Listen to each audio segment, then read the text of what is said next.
வணக்கம்.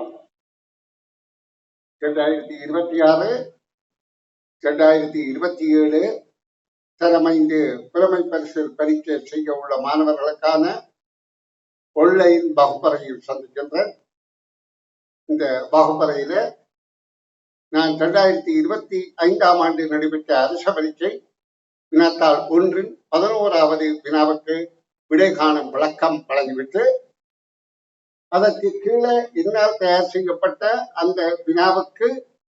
வினாவை விட அந்த வினாவின் சாயல் சார்ந்த இலகுவான வினா ஒன்றை மாணவர்களுக்கு வழங்குகிறேன். மாணவர்கள் அதுல 2 விடைகளை வழங்குகின்ற போது எது அவர்களுக்கு சரியென தோன்றுகின்றதோ அந்த விடை இலக்கத்தை கொமெண்ட் ஊடாக அனுப்பி அவர்கள் அந்த போட்டி நிகழ்ச்சியில் பங்கு பெற்றலாம். சரி, நான் வினாவுக்கான விடை விளக்கம் தருகின்றேன். அவதானிங்கோ. இங்கே ஒரு தராசில் ABC என 3 பொருட்கள் அளவிடப்பட்டன. அப்போ ஒரே தராசில தான் 3 பொருட்கள், வெவ்வேறு பொருட்கள் வேற ABC என்ற வித்தியாசமான பொருட்கள். அப்ப அவைஇந்த நிறைகளும் இந்த அம்பு காட்டுகின்ற தராசு முழுக்க அம்பு காட்டுறது வித்தியாசமா இருக்க முடியாது, நிறைகளும் வித்தியாசமா இருக்கும். அது என்ன கேட்கப்படுது? அந்த அளவிடப்பட்டன அவற்றின் நிறைகள் முறையே என்று கேட்கப்படுகின்றது.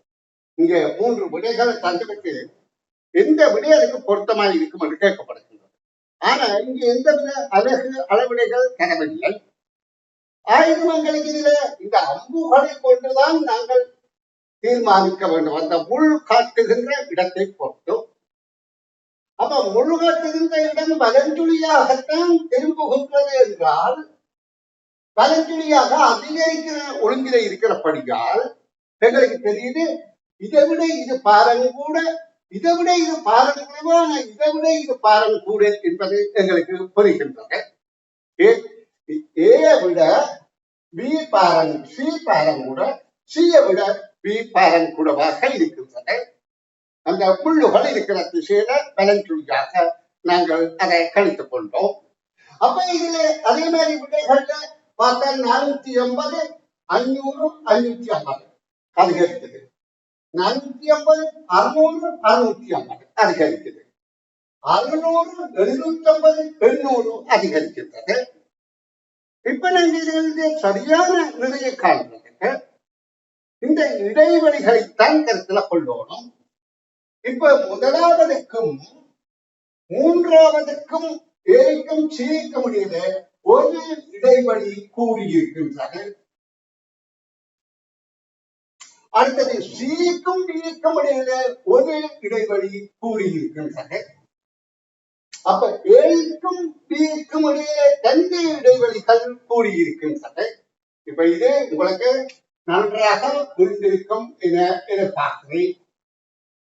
அதாவது முதல் தராசோட ஒப்பிட்டு ஏத்தராசின் முள்ளோடு ஒப்பிட்டு வீத்தராசின் முள்ளு 2 இடைவெளி அதிகரித்திருக்கிறது. ஆனால் ஏயோட சிய ஒப்பிட்டால் ஒரு புள்ளி அதிகரித்திருக்கிறது, பியோட ஒப்பிட்டு இருந்தால் ஒரு புள்ளி குறைகின்றது. அவை நிலைகளுக்கு ஓகே, அதை மட்டும் ஏ விட சி கூடுதலா இருக்கு, சியை விட பி கூடுதலா இருக்குது. ஆனாலும் அந்த அளவுகள், இந்த பாகங்களுக்குரிய அளவுகள் சரியாக இருக்கின்றதாக நாங்கள் பார்ப்போம். முதலாவது 450, அடுத்தது 550. அப்ப அதுக்கு எவ்வளவு? 2 பாகத்துக்கு 550ல 450 நாங்கள் கழித்தால் 2 பாகத்துக்கு 100. அப்போ ஒரு பாகம் 50 என நாங்கள் கழித்துக் கொள்வோம்.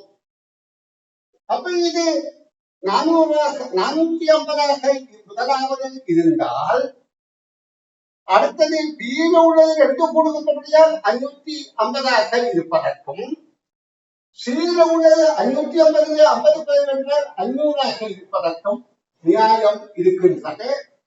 அப்ப நாங்கள் அப்படியே தெரிவு செய்யலாம் முதலாவது விடை. இப்ப சில வேளை வேற விடைகளும் பொருத்தமாக இருக்கிறது, நாங்கள் ஆய்வு செய்ய வேண்டிய கட்டாயத்திலே இருக்கிறோம். அப்ப அடுத்த விடைகளில் பார்ப்போம். இது 450 என்றால் நாங்கள் இரண்டாவதை பார்க்கிறோம். 450க்கும் 650க்கும் 200 கூட ஒன்றால் 100 இதிலே 100 வித்தியாசமாக இருக்கின்றது என்பதுதான் கருத்து.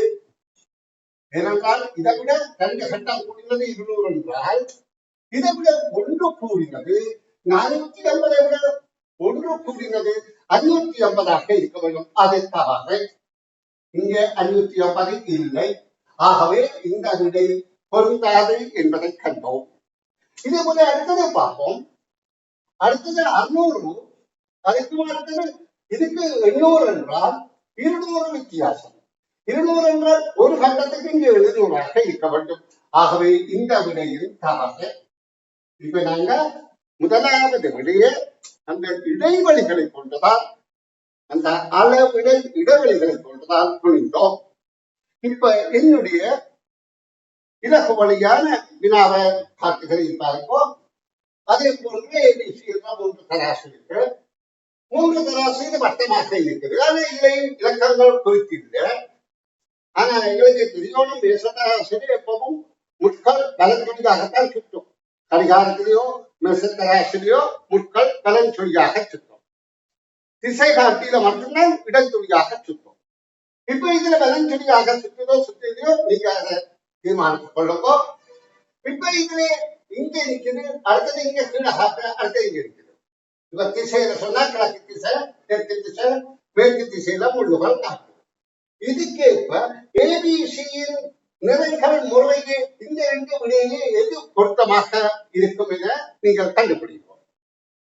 இது நேரம் இல்ல, நிறைகள் 200 கிராமா, 400 கிராமா, 200 கிராமா, அல்லது 300, 600, 900 என்பதை நீங்கள் ஊகித்துக் கொள்ளுங்கள்.